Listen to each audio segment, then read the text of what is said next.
Alam niyo sa totoo lang, 8 billion na ho tayo ngayon. Ang population ng sanlibutan ng mundo ay 8 billion. Hindi mo ba natanong ang sarili mo, Lord?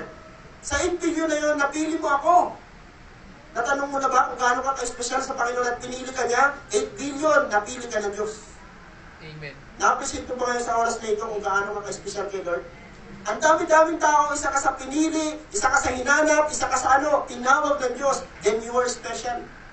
Amen.